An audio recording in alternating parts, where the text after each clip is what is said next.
Good morning.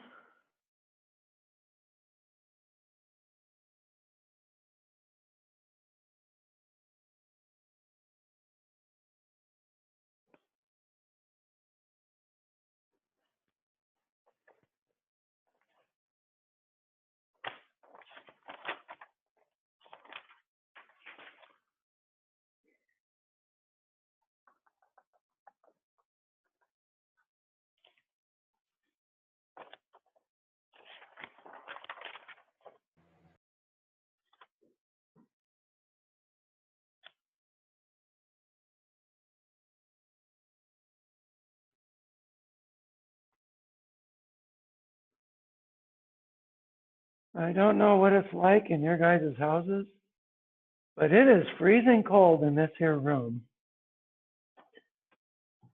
Just touching the surfaces, it's cold.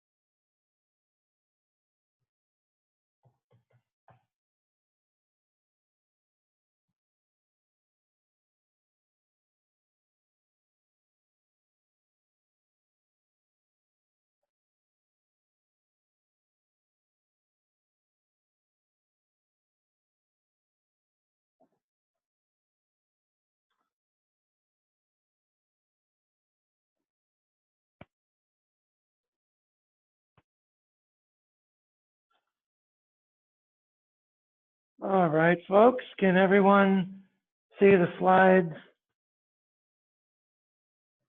Do the slides move? Can you hear me? Please unmute yourself, say yes, something like that. Yep, both are good. Okay, Yep. good, all right. Thank you for those of you who responded.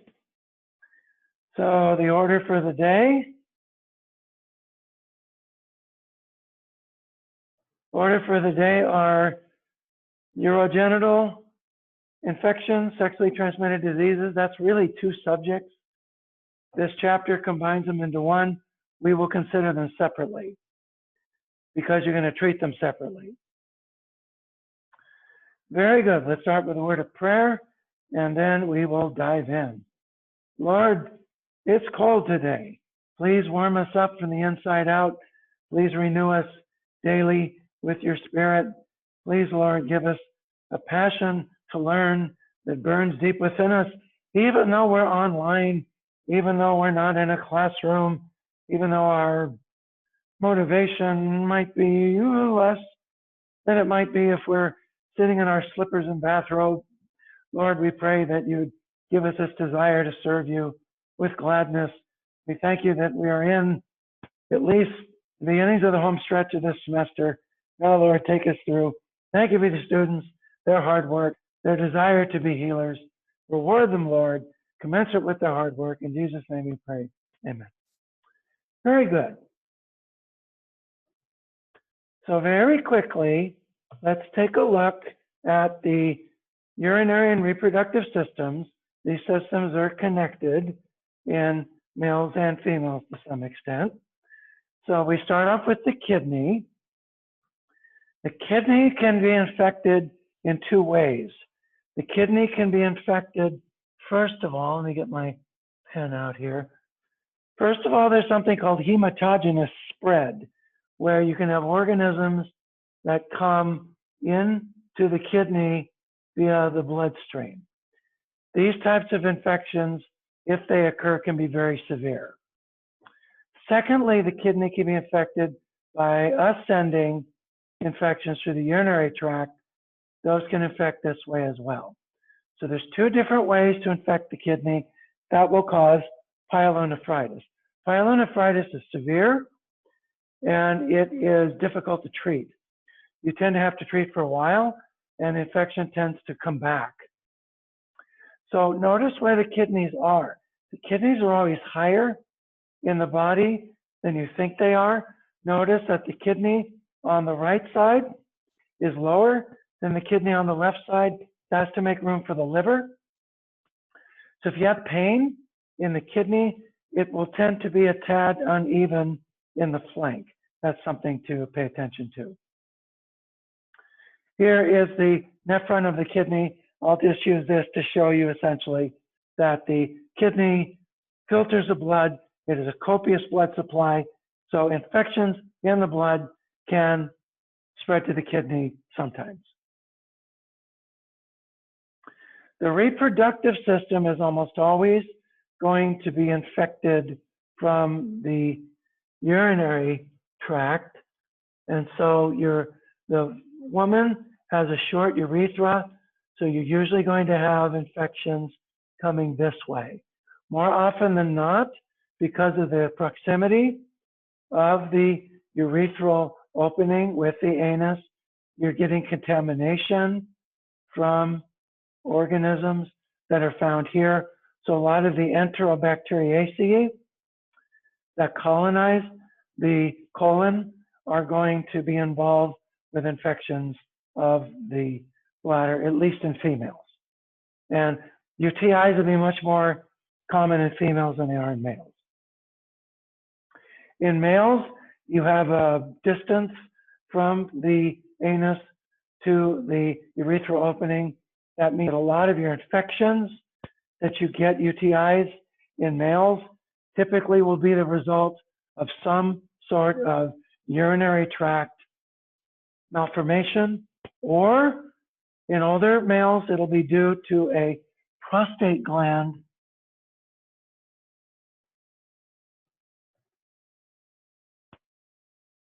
that is enlarged and prevents voiding of the bladder. In younger males, if you have UTIs, there's usually something wrong. And if you do any family medicine or pediatrics, you have males coming in with recurrent UTIs, or even many experts would say their first UTI, you should have some sort of imaging done to look for malformations of the urinary tract. Very good. You hopefully got the case studies that I sent you. Let's just review those case studies very, very quickly. So you have two young ladies. One just returns from her honeymoon. Now she has complaints of suprapubic pain, dysuria, and urinary frequency. Her CBC and urinalysis show, this is Carmen. She has normal white blood cell counts. The dipstick shows she is positive for leukocyte esterase. That's a marker for white cells. So she has white cells and nitrites were positive. Pamela is a 35-year-old lady. She has also dysuria, fever, nausea, flank pain. She's had it for the past 2 days. She has the costovertebral angle tenderness. That means essentially if you put your hand on the back, that's a point where the ribs end, and you give a little push, that costovertebral angle is tender. Her labs show that her CBC count shows that her whites are high. Dipstick shows she also has positive leukocyte esterase and nitrites, and a microscopic exam of her urine shows white blood cell casts in the urine. So let's go over different infections then. So I'm going to use my little makeshift blackboard here. Come on, computer. Work with me, okay?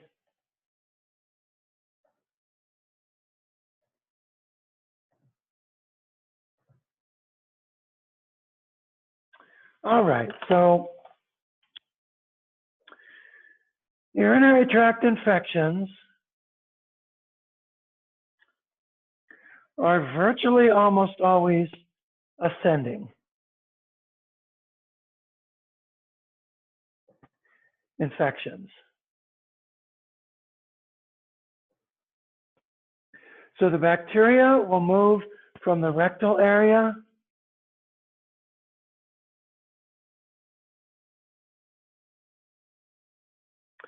And they'll move to the urethra.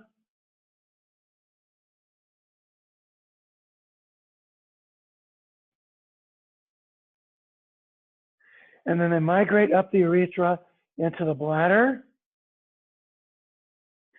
And in the bladder, they're going to cause cystitis.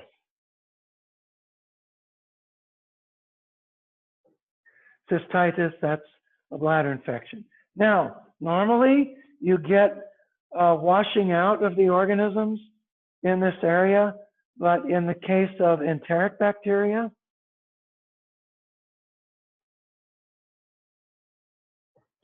so by these we mean organisms like E. coli and Proteus, Proteus vulgaris, but it could also be Proteus mirabilis. Less often, Enterobacter,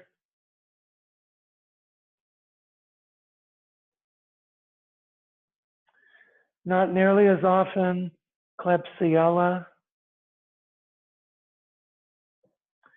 These are going to be the more common ones for UTIs, definitely. So these organisms have fimbriae. These fimbriae, remember, these little thread-like extensions, these bind to the urothelium.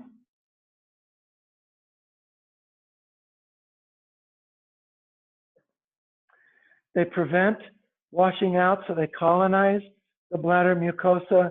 They therefore will then cause cystitis. Now, these organisms also have flagella, so they're highly motile, and therefore they're able to move up the ureter, and they can also cause pyelonephritis if the infection is left unchecked. And that, of course, is an infection of the kidney. Just to remind you there. Now, if you have an infection of the kidney, that's going to attract neutrophils. So the neutrophils will come, they will try to fight the infection. Remember, neutrophils burn their candles at both ends, eventually die off. They will then form a pus, and they will make their way through the urinary tract, and they're going to appear in the urine.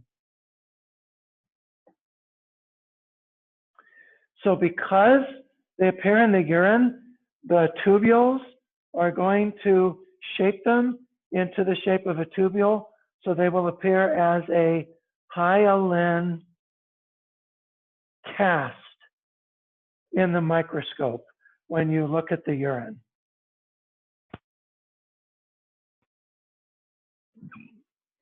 You don't see hyaline casts if the patient is uninfected. Typically what you will see, the ureter cells will slough, and you'll see bits and pieces of those.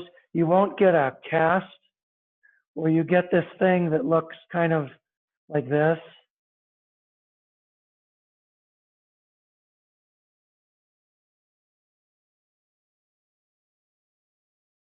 And it's usually speckled.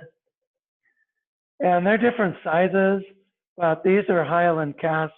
They're very clear looking. They look a bit like wax. That's essentially from your neutrophils. So hyaline cast usually is an indication you have an infection either of the ureter or of the kidney. Now, what are the risk factors essentially for such infections? Risk factors, of course, are going to be sexual intercourse,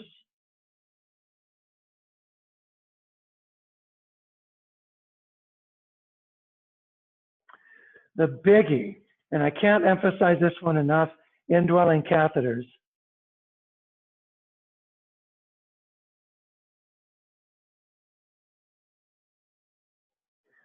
And some organisms can form biofilms on these catheters. The big one here is Staphylococcus saprophyticus.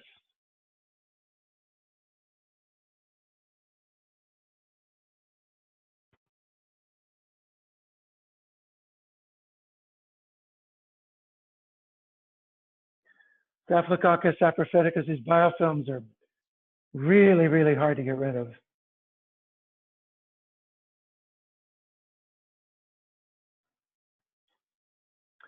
And then other types of problems with the urinary tract. For example, we talked about this last year in pathophys, vesiculourethral reflux. So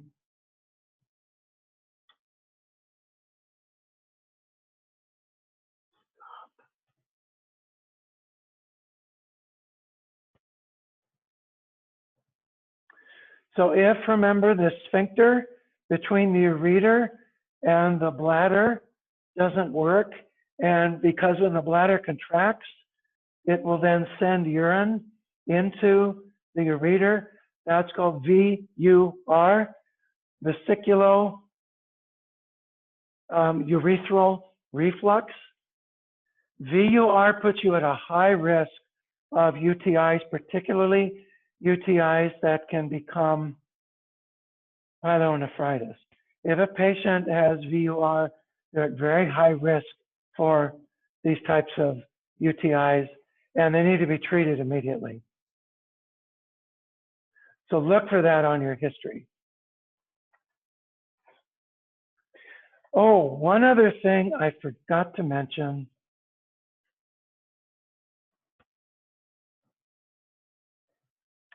If your patient uses spermicides,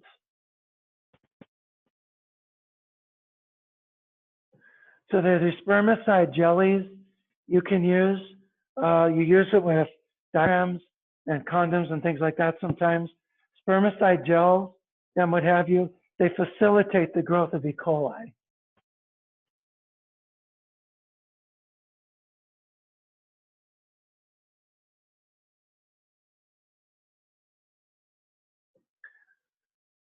So if a young lady comes in with a UTI, just ask her very frankly, are you sexually active? Do you use spermicides? Because that's going to be important to know for your diagnosis and for your treatment. Also the provider, it's going to help the provider to know that too.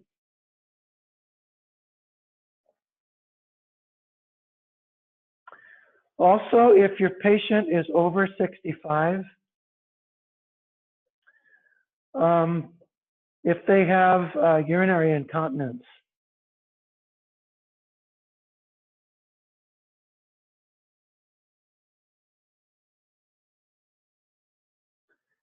that's an important symptom in women over 65. Not so much in males, but or in younger females. Urinary incontinence is pretty common. Okay. All right, did I get all that?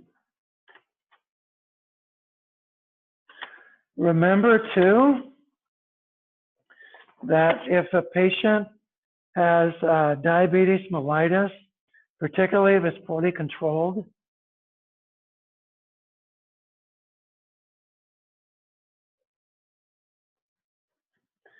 that decreases neutrophil activity in the bladder. So that increases your risk for UTIs as well, if you have uncontrolled diabetes mellitus. All righty. Okay, so on the dipstick, you guys have seen a urinary dipstick. If you haven't seen a urinary, although I'm virtually positive most of you have, that's a urinary dipstick. And it has several different tests, and the leukocyte esterase is on there. So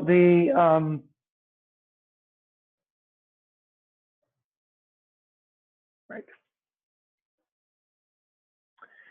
So the leukocyte esterase suggests the presence of white blood cells. Nitrites, positive nitrites. If you have Enterobacteriaceae that have infected the bladder, these organisms can reduce nitrate, NO3 minus 1, to nitrite, NO2 minus 1. That's an important indicator that you have a bladder infection.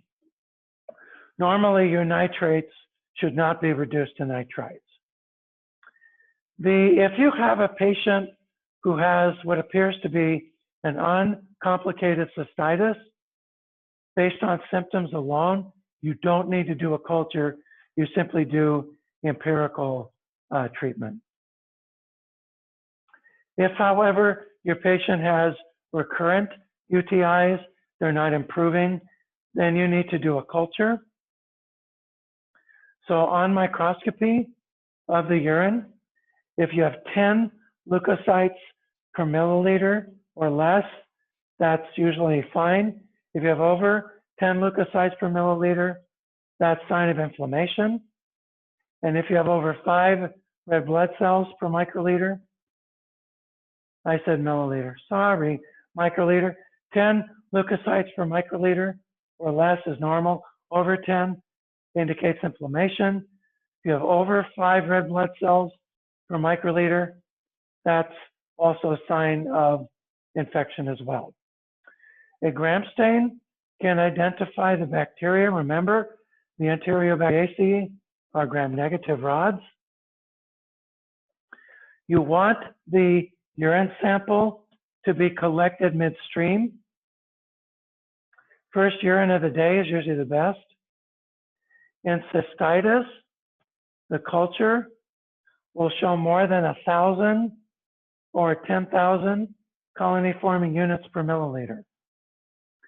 If you have lower than 1,000 colony-forming units per milliliter, that's considered contamination.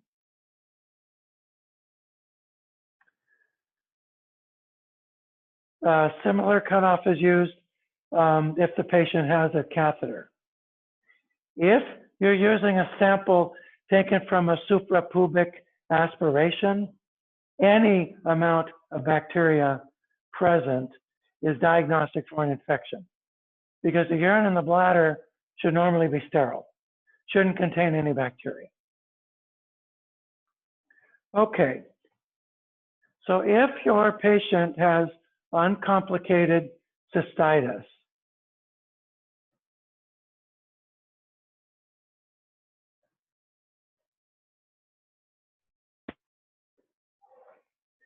so uncomplicated cystitis,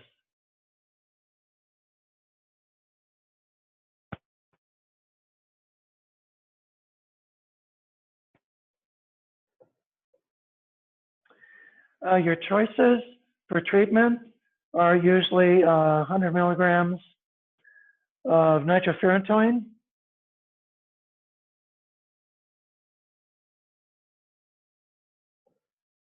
this is a very good drug for UTIs. It is excreted in the urine and becomes activated in the urine, so it's only active in urine. It is not efficacious for pyelonephritis. It's only efficacious for cystitis. Also, you can use this drug with pregnant women, but do not give it during first trimester. There's evidence that it can cause problems with the fetus in the first trimester. So do not give during first trimester to pregnant women. Second, third trimester, yeah, just fine. And you treat usually for 5 days with nitrofurantoin. You can also do trimethoprim, sulfamethoxazole. This is your Bactrim. And in this case, usually this is by mouth. And you give a single tablet. This is a double dose that has 160 megs of the trimethoprim and 800 milligrams of the sulfamethoxazole. You give a single tablet, you'll do that for 3 days. And this is, you guys understand BID? That means twice a day. Have you guys said BID, TID, QID? Have you had that yet? Somebody say something. Yeah. You have, good, okay. So I'm just gonna use these abbreviations and just assume you know what they mean. All right, the other drug then you can give, and this is fosfomycin. This is a powder. You'll give 3 grams. They'll have to mix the powder with liquid. So remember, this is a powder. So this is given by mouth, PO, and this is just a single dose.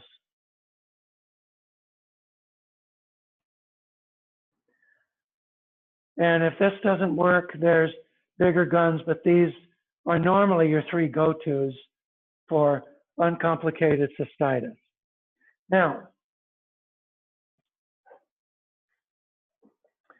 if your patient after 72 hours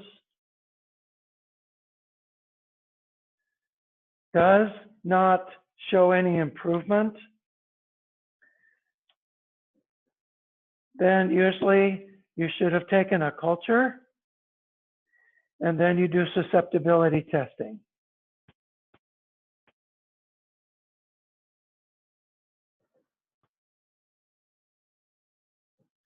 Because if the susceptibility testing showed that these drugs weren't effective, now you know essentially what to do. This way, you don't have to wait while your patient sits there and suffers also. Their infection may become much more severe, may go to their kidney, then it's a whole new ball game. This will have been done already, and if these work, the labs are already done, then essentially you test according to what the susceptibility test showed, essentially. You then adjust your treatment accordingly. If the patient has pain, so then treat, let's say treat accordingly.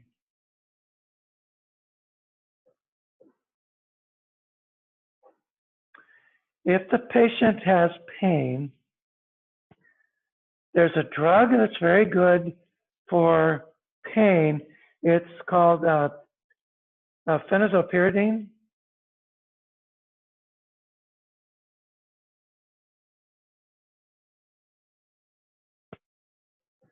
Phenazopyridine is excreted in the urine, has a local analgesic effect.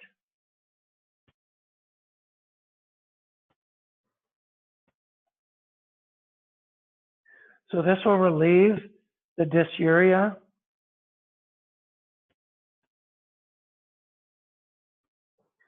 Because this isn't any sort of systemic thing, you don't have to use opioids. This is very good for UTI pain. So keep that one in your back pocket. That's a good one. Okay, any questions about uncomplicated cystitis before we move on to more severe infections?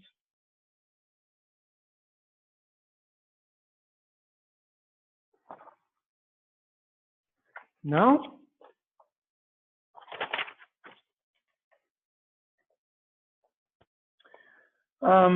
If you're wondering what your other options might be, usually for patients who fail with the first treatment, typically you may want to go with drugs like cephalexin, cefodoxime, or you might want to try fluoroquinolone, ciprofloxacin, for example, 250 mg BID, or levofloxacin, 250 mg QD. Those are some options you might want to consider. You might also want to consider ceftriaxone. That's given IM, 1 gram QD, or cefepime, 2 grams. That'd be IV, BID, but cefepime you reserve for Pseudomonas infections. All righty. Let's talk now about the more severe infections. So if you have upper UTIs, you start to get pyelonephritis. Oh, yeah, one more thing.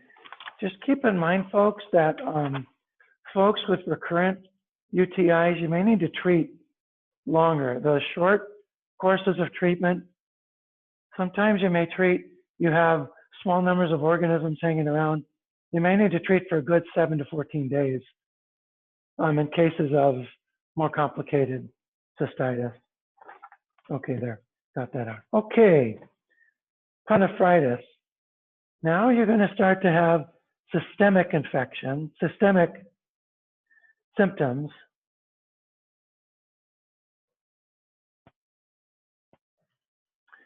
And systemic symptoms will include, you'll have dysuria, urinary frequency, urinary urgency, suprapubic pain, but now you're going to have fever, chills, nausea, vomiting. And this is an issue here for giving oral medicine. They may not be able to keep the oral medicine down. You may have to go with parenteral medication because they can't keep it down. The other biggie is flank pain.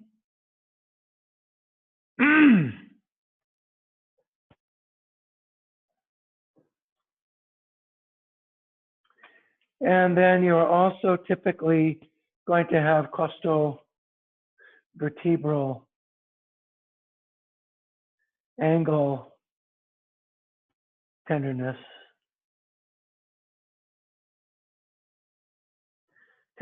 slash pain. If you push on that part of their back, it's going to hurt. It's going to go ow. Some patients may actually jump. It can be so painful. Your lab workup.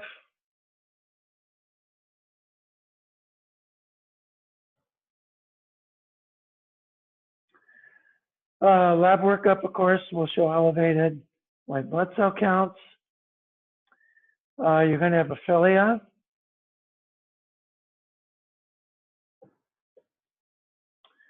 Not only will you have neutrophilia,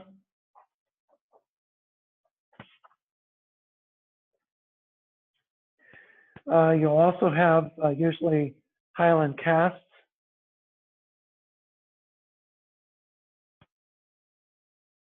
In the urine.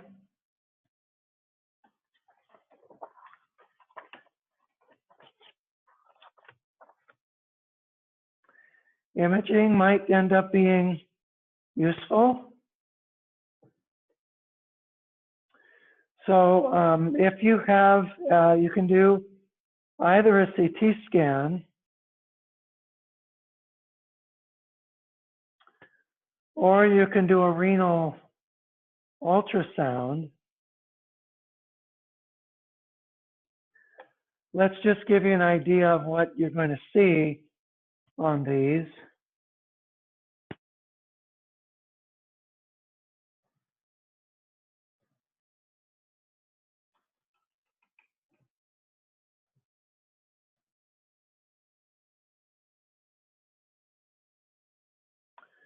So here is a renal ultrasound. Can you see here as I mouse over this? You notice that you have a, see how these calyces, how blunt and not very sharp looking they are?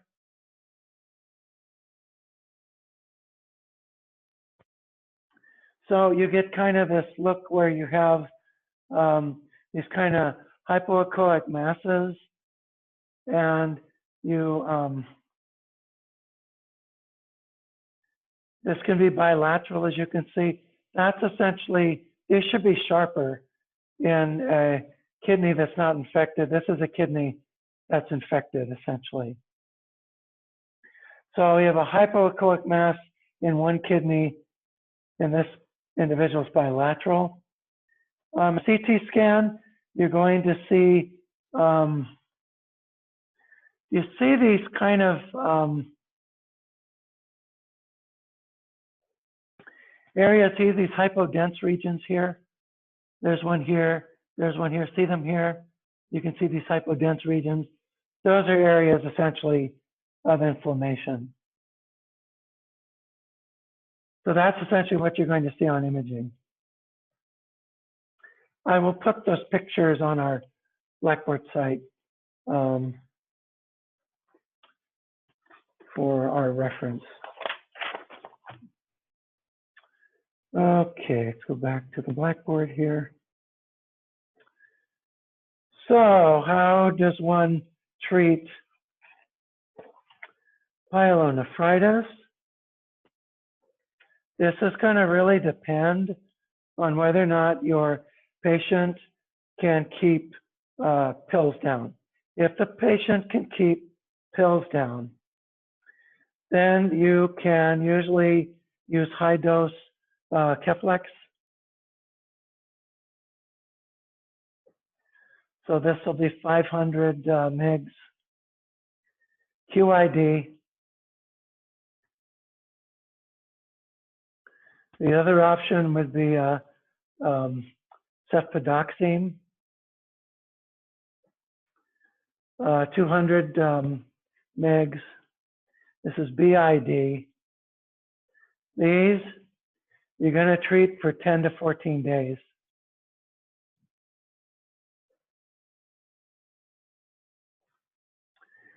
The other option will be trimethoprim, sulfamethoxazole. Only use this drug if it's clear the organism is susceptible to it. So this will be 1 tablet BID for 14 days. Again, make sure your patient doesn't have a sulfa allergy here. And then our options include fluoroquinolones, ciprofloxacin, 500 mgs BID. That'll be for 7 days. And then 5 days of levofloxacin. And that's 750 mgs. And that's QD. So just once a day. Now, what do you do if your patient can't hold pills down? You have to make a choice here. If they don't have an enterococcus infection, so enterococcus, no, then you're going to use ceftriaxone.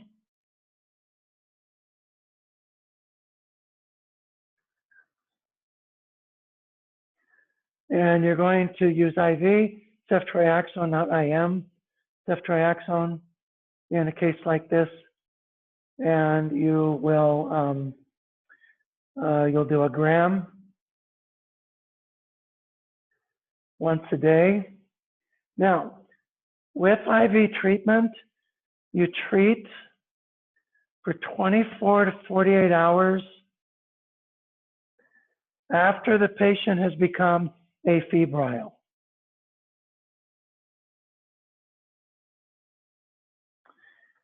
Oh, goodness.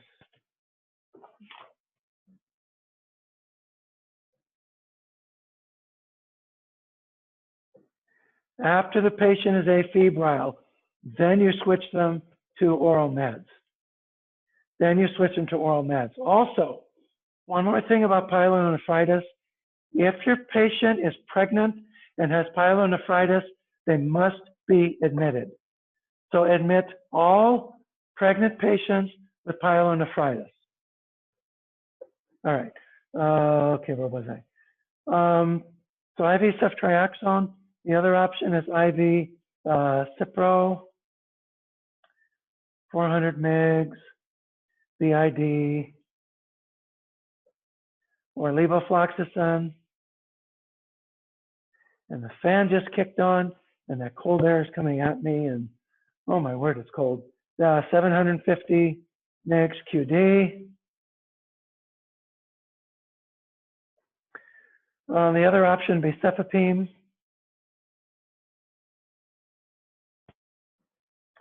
That'd be 1 gram, and that's TID.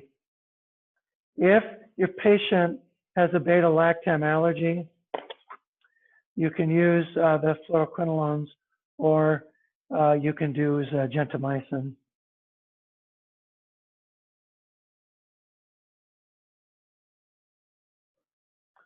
Gentamicin is 5 mg per kilogram body weight. That's QD. If your patient has an enterococcus infection, and you're going to know this by a culture, then you'll use IV ampicillin. Wait a minute, enterococci are not susceptible to ampicillin. That's correct, but you're going to do 2 grams QID plus gentamicin.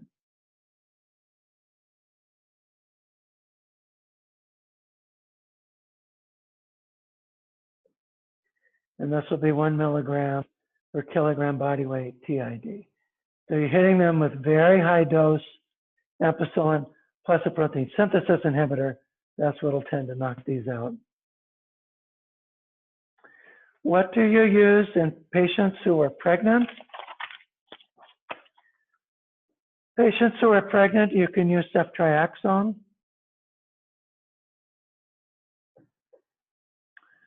Um, 100 milligrams per kilogram body weight, QD. You can use IV ampicillin.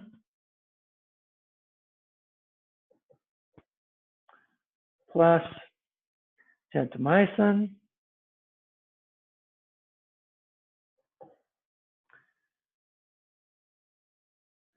This will be 25 mg per kilogram body weight, and this will be 2.5 mg per kilogram body weight.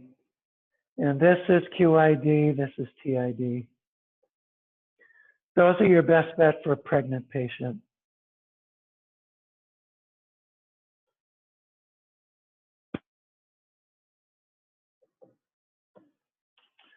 Okay, so getting back to our case study.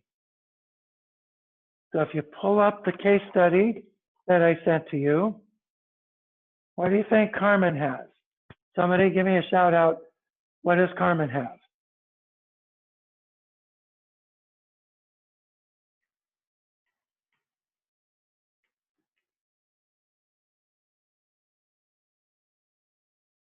Carmen has suprapubic pain, dysuria frequency. She has, come on, don't be shy. Somebody go out on a limb and tell me.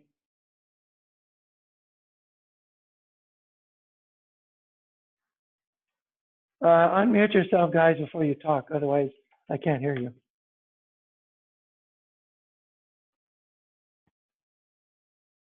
Nobody's going to go out on a limb and say anything. Well, Carmen she just got back from her honeymoon. She has a honeymoon cystitis.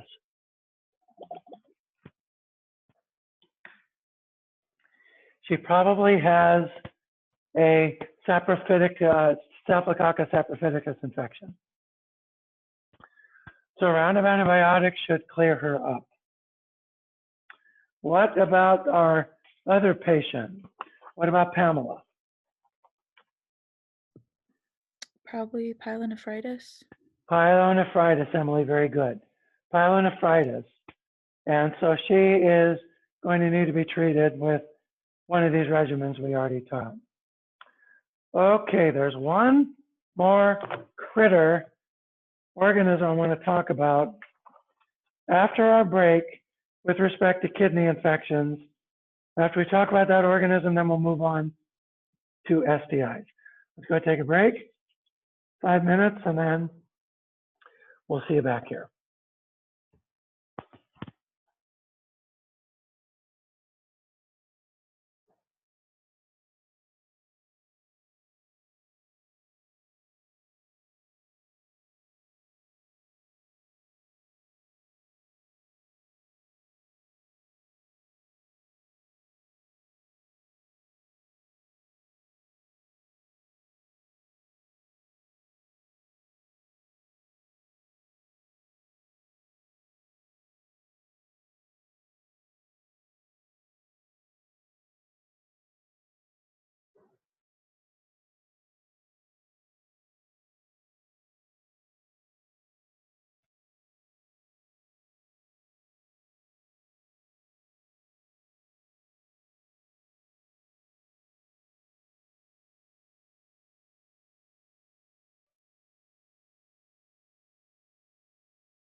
Okay, sports fans, let's get back in the saddle here.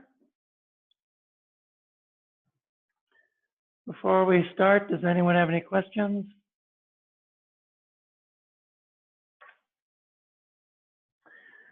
All right, there's this one organism I want to talk about that can cause infection from the bloodstream, and that's Leptospira.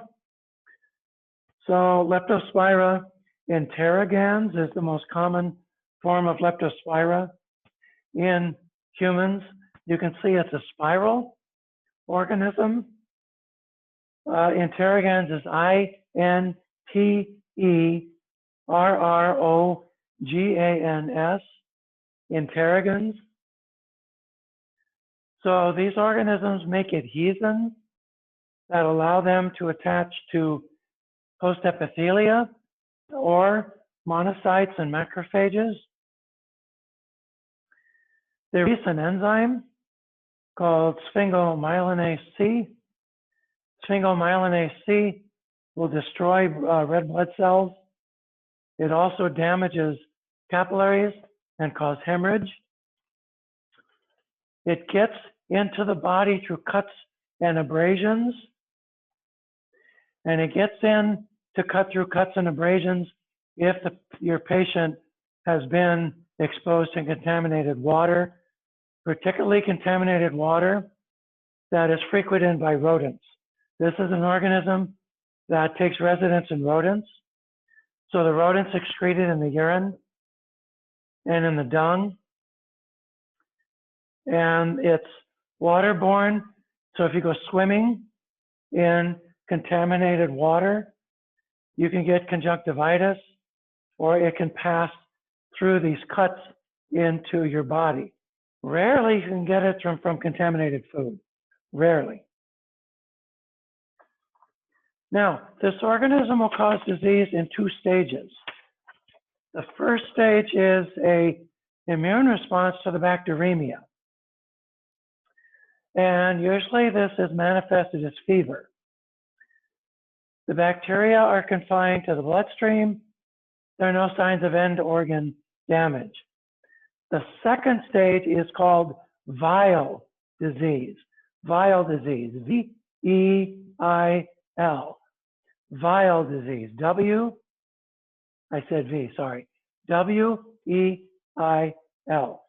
Vial disease. Here, the infection becomes more severe and the bacterium spreads to internal organs. Many different organs can be affected. Frequently infected organs include the liver, the lungs,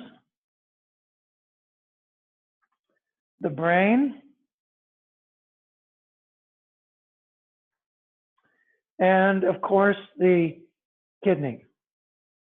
And with kidney damage, there'll be signs of renal failure. You'll have reduced urine output, fluid retention. That will lead to a puffy face, swollen legs, ankles, and feet. Keep in mind that risk factors for leptospirosis include professions. That would include people who work in rice paddies, sugarcane plantations, people who swim or wade in water contaminated by animal urine, particularly rodent urine. Leptospirosis, leptospiral conjunctivitis. There'll be photophobia and conjunctival suffusions or fluid pus. The eyes will become red, but there's little tearing or discharge. You can see the organism, with dark field microscopy. You can detect it with PCR. This organism does not stain well at all with a gram stain. You stain it with a gram stain, doesn't take up the gram stain. So it's an atypical infection. Doesn't grow terribly well in culture media either. Also, blood cultures may miss it too. So PCR is really your best route here, or dark field microscopy. Fortunately, the organism is easily treated. Problem is it's missed. So you can treat with doxycycline or even penicillin G will effectively treat this. If you have multiple organs affected, you'll need supportive treatment like IV fluids, maybe respiratory support and blood transfusions as well. There's good serology for this organism too. That's leptospirosis, things to keep in mind. One other feature that I didn't mention with UTIs. If the infection is a result of a catheter, remove the catheter immediately and replace it with a new one if the patient needs one. Excuse me.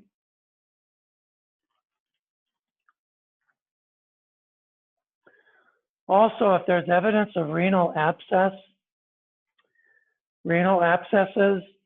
can be either nephric or perinephric. So a collection of pus in the kidneys, that's just a renal abscess. Perinephric abscess would be a collection of pus around the kidney, between the renal capsule and the so-called Gerotis fascia. The Gerotis fascia is that layer of fascial tissue that surrounds the kidney and the adjacent adrenal gland. These can result from ascending UTIs, kidney stones, polycystic kidney disease, or VUR. Can put you in increased risk for abscesses. In this case, with an abscess, you'll have leukocytosis, but also increased C-reactive protein.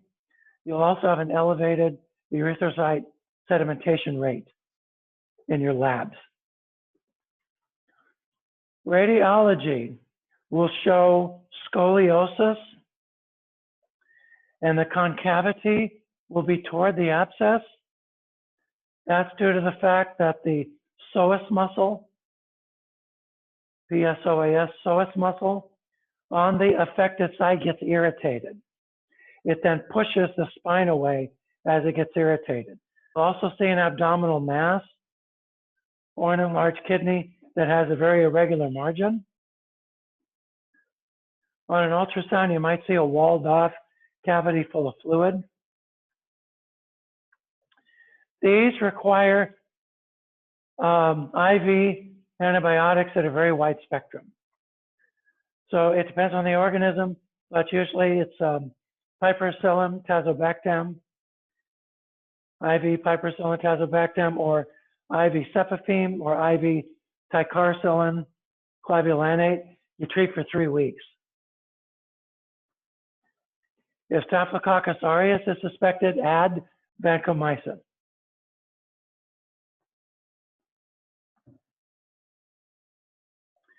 There's a new drug for complicated UTIs, and that is this drug called Vabomere. This is meropenem with vaborbactam. Meropenem and vaborbactam.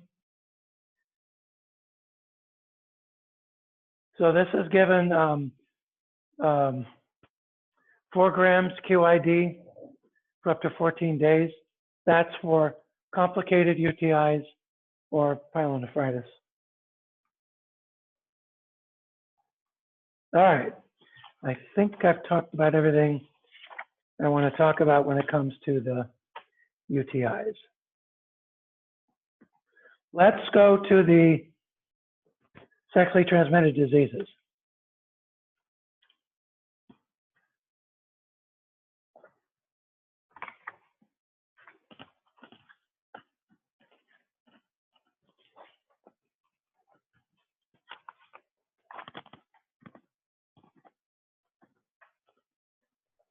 Okay, Gardnerella vaginalis is a coccobacillus, as you can see here. It's kind of a very short rod or very squished coccus, long coccus. This organism will grow in the vagina. It will cause bacterial vaginosis, and it is an organism that proliferates in the vagina if the pH of the vagina gets above 4.5. It's most commonly seen in females of reproductive age because birth control pills raise the pH of the birth canal. That's usually where you're going to see bacterial vaginitis.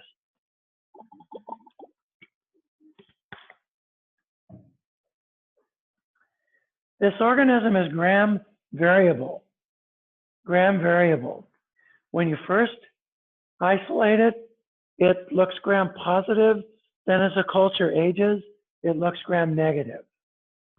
So this is kind of gram variable.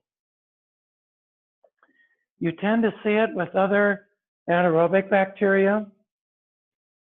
This organism produces a cytotoxin called vaginal lysin. It also makes an enzyme called sialidase, S-I-A-L-I-D-A-S-E,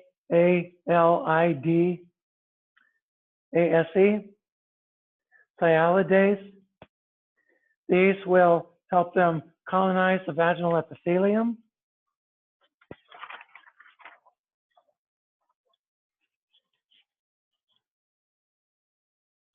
They also produce a carboxylase enzyme that breaks down peptides made by vaginal epithelial cells into volatile amines. And therefore, bacterial vaginitis will have a very unpleasant smell. So they colonize the epithelium, they form a biofilm. It's this goop-like material full of extra exopolysaccharides.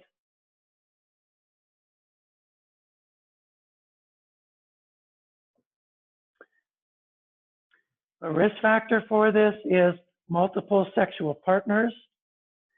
This, however, is not a sexually transmitted disease.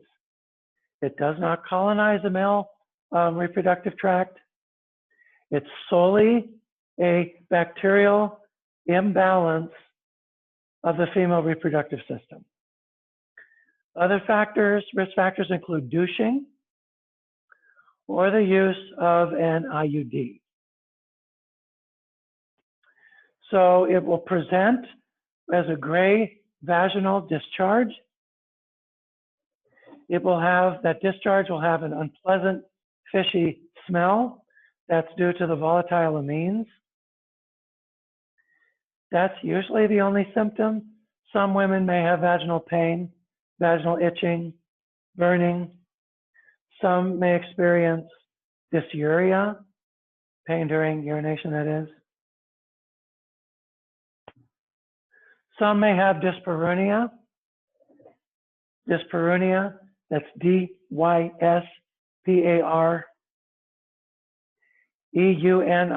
dyspareunia. That's pain during sexual intercourse.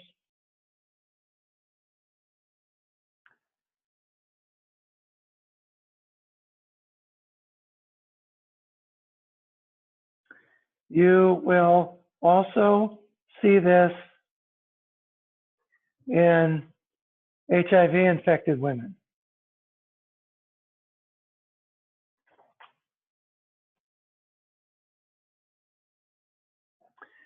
Okay,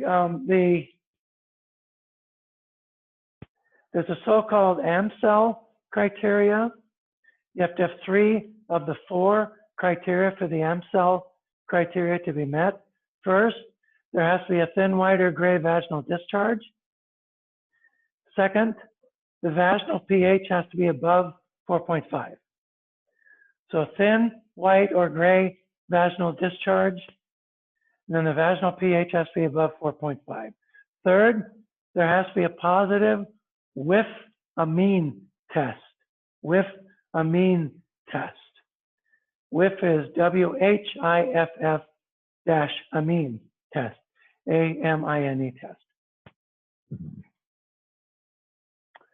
So to do this, you take some of the vaginal discharge, put it on a slide, put a drop of 10% potassium hydroxide, and it should produce a fishy odor if you do that.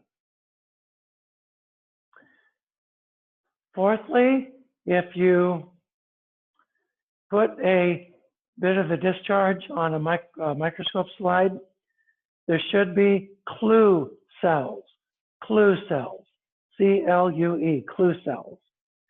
These are vaginal epithelial cells that are little coccobacilli on the edges. Looks like the borders of the cells are stippled. You see them here, clue cells.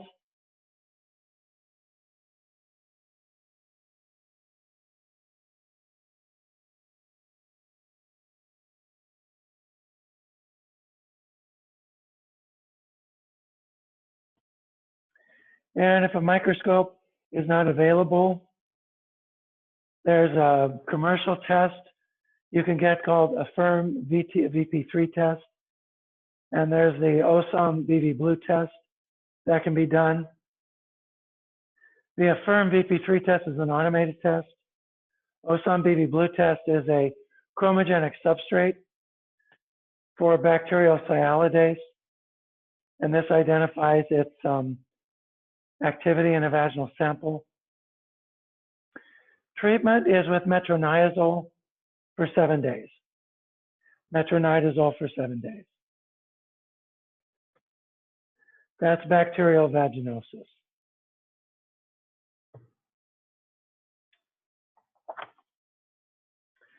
All right.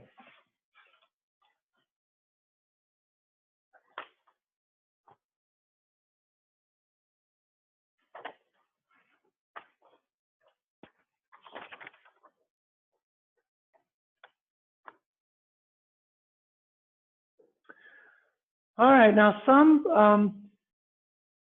STIs are caused by protozoans, and these three species here, Trichomonas vaginalis, Trichomonas hominis, Trichomonas tenax, are the three trichomonads that can cause sexually transmitted infections in humans.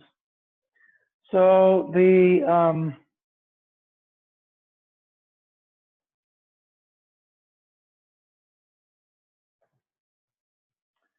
back to the blackboard. So T. vaginalis, because this is a eukaryote,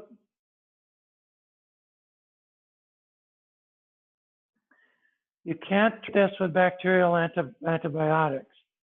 They won't be effective against it. So there are nucleic acid amplification tests that are very good. Those will, you perform these on a vaginal discharge.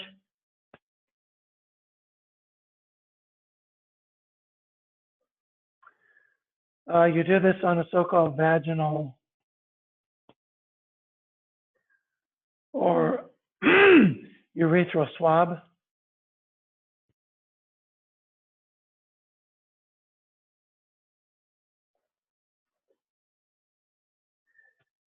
These nucleic acid application tests are extremely good for Trichomonas vaginalis. These infections can afflict males or females. These tests tend to be fast, and if you're positive, you treat with a single oral dose of tinidazole or metronidazole,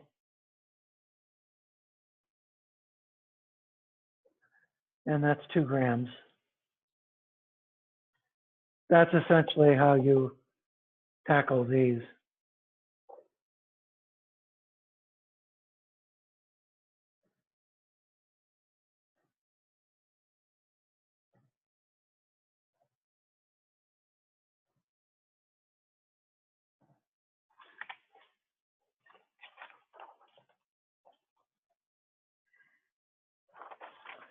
So the symptoms for a trichomonas infection will be a very bad smelling, purulent, and thin vaginal discharge. There'll be burning and pruritus in the genital area.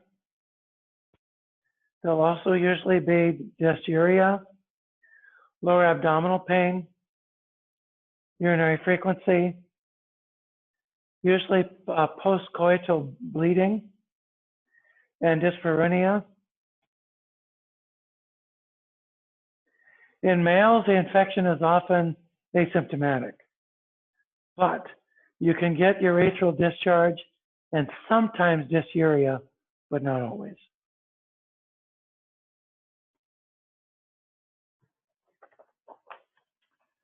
Okay.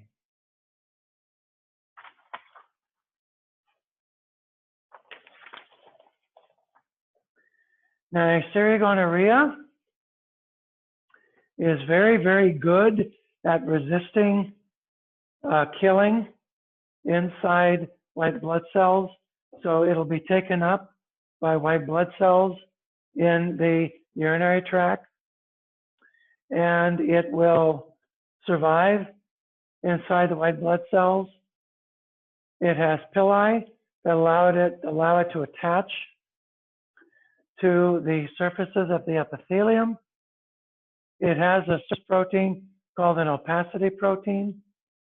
That opacity protein is subject to genetic variation, so it's able to keep the immune system guessing, essentially. This organism can also vary the pili. It is an insidious organism in its ability to cause disease. It can also colonize the rectal epithelium if your patient is someone who engages in anal intercourse, so it can cause proctitis as well. This will cause tenesmus, anal rectal pain, anal rectal bleeding, and constipation. If your patient engages in oral sex, it can cause pharyngitis.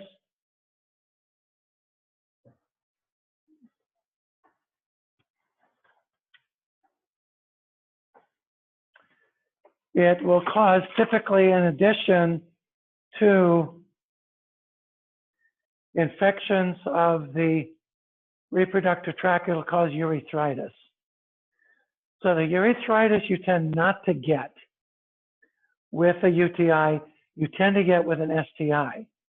If you have cystitis with urethritis, it's a pretty safe bet you have an STI. Just saying.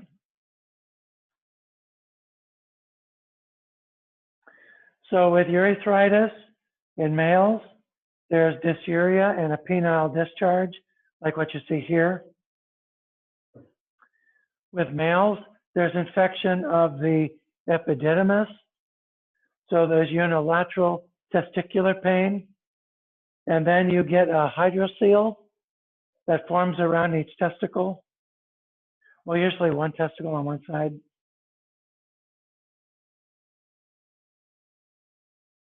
If left untreated, these will cause pelvic inflammatory disease.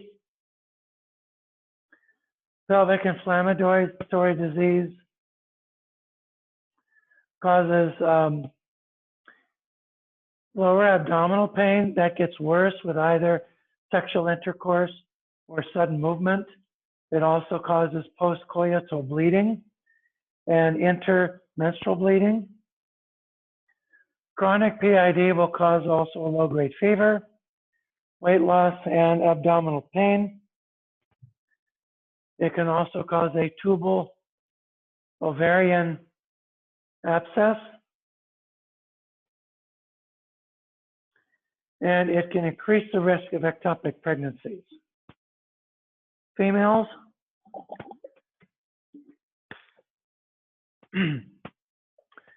can also have a cervicitis as well.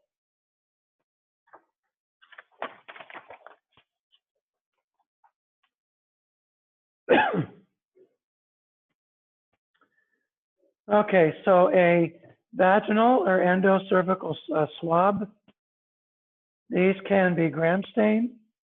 You can then see the types of things that you see here.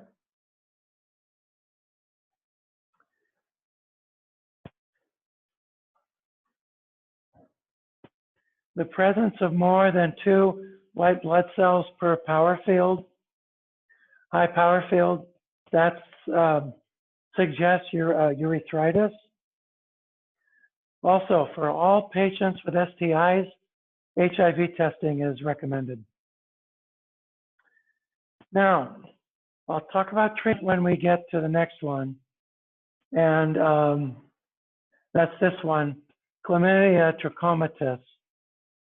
Chlamydia trachomatis will have a clinical presentation that can look a lot like gonorrhea, except this organism is more likely to produce an asymptomatic infection. Now, this organism is an obligate intracellular parasite. Let's talk a bit about this little critter here.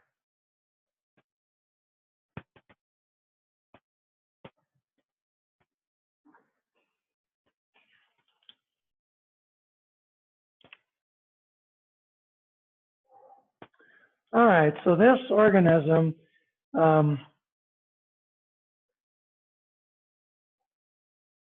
let's say this is your host cell.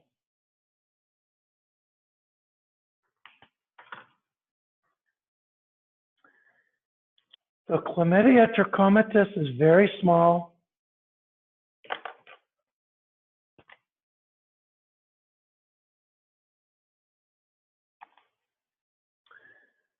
So this organism cannot grow on artificial media.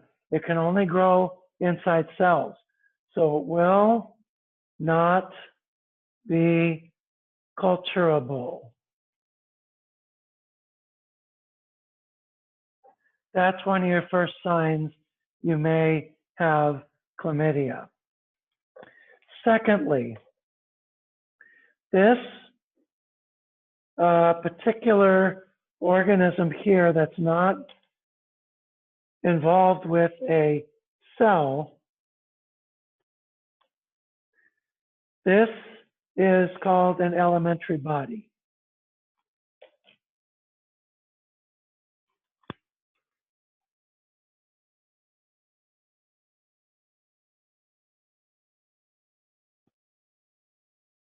An elementary body. Now this will get taken into the cell via phagocytosis. It gets enclosed in a vacuole. Once it's inside the cell,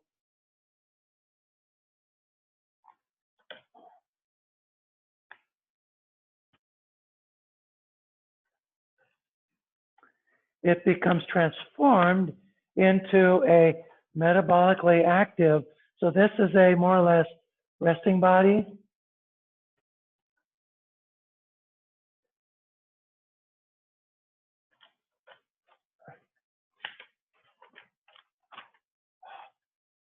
There, and I can see that.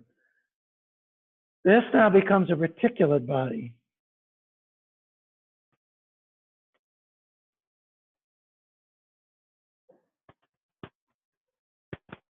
Now it will start to steal all kinds of resources from the cell, and it will start to divide, and these then will lead to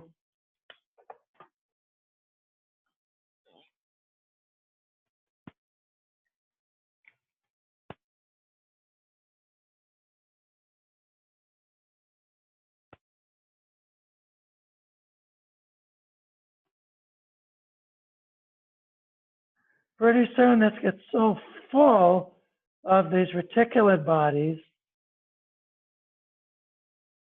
the cell essentially will burst.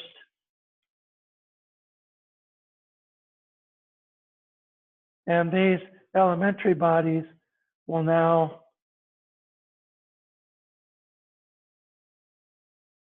will go and infect other cells.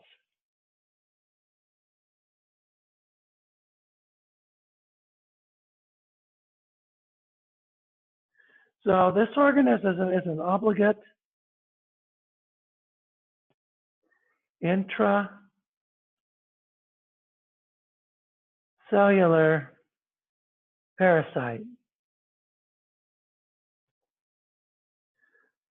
It's an obligate intracellular parasite.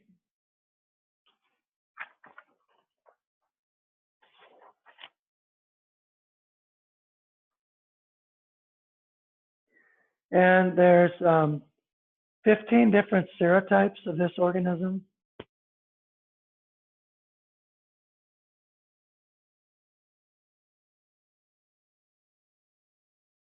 Different serotypes. So there's A through K.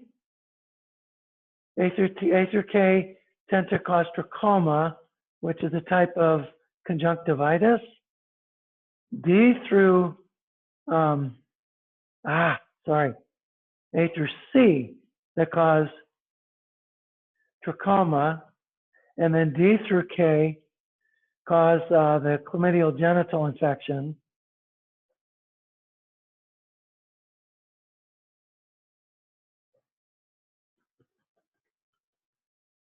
And then for reasons that I don't understand, there's an L1, L2, and L3.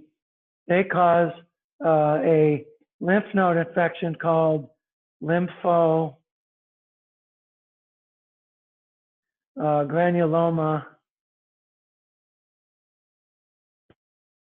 venereum, or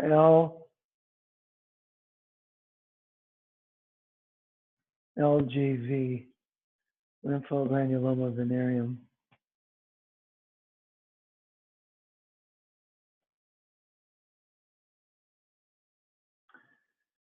Okay, this will not stain on it. It's not gram stainable. You won't see it in a gram stain. Its peptidoglycan wall is just too thin and bizarre and what have you. All right.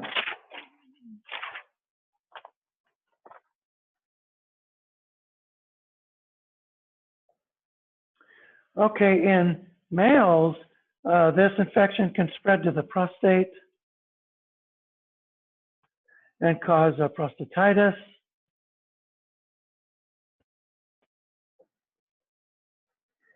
In women, you get the urethritis, so-called vulvovaginitis. So the vulva and the vagina are affected, also causes cervicitis. From the cervix, it can go then to the uterus, the fallopian tubes, and the ovaries,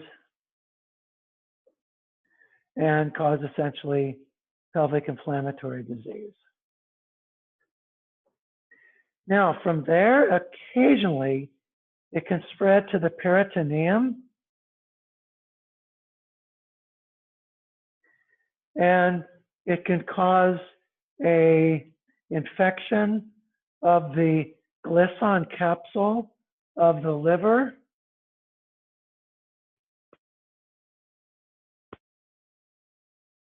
And that is called Fitzhugh-Curtis syndrome.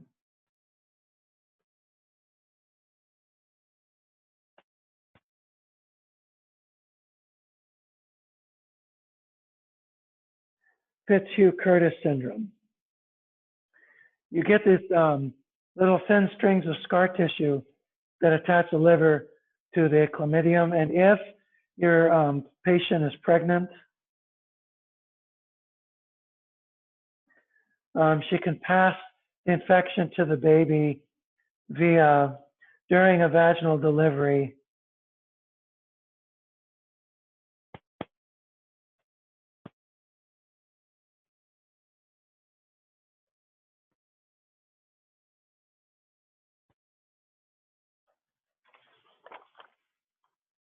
and that can result in neonatal conjunctivitis. That appears to 5 days to 2 weeks after the baby is born. We already talked about neonatal conjunctivitis.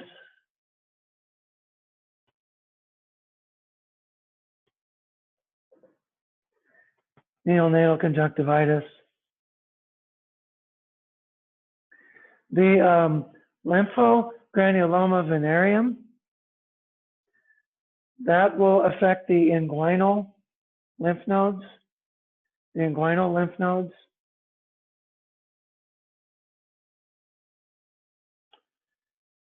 And it can also cause pneumonia as well. Let's get back though to the genital infection. Remember PID, if it's left untreated, can cause infertility.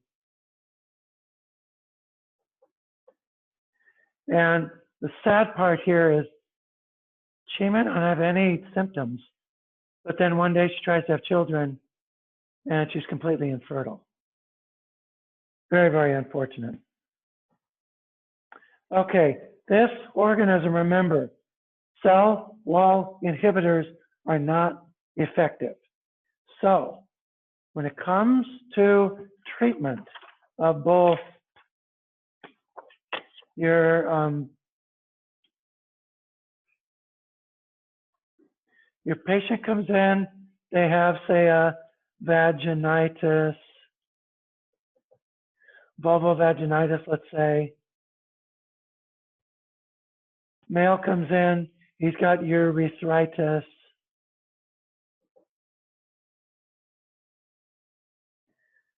You want to treat essentially with a treatment that will cover both of these types of infections.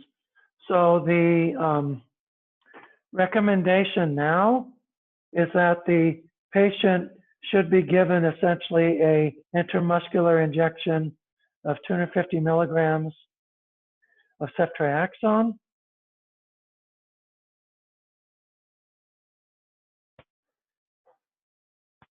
And they also be given a single 1 gram dose of azithromycin. This hits both organisms. That way, if you are treating, essentially, you hit them both. If you have a patient with other types of chlamydial infections, usually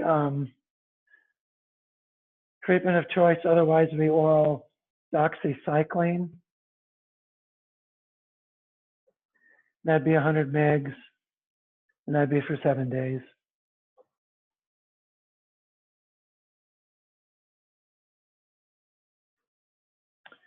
If you have a patient with who's male, they have an epididymitis or something like that, you'll treat also with doxycycline, but you'll treat for 10 days, and you'll give them the ceftriaxone as well.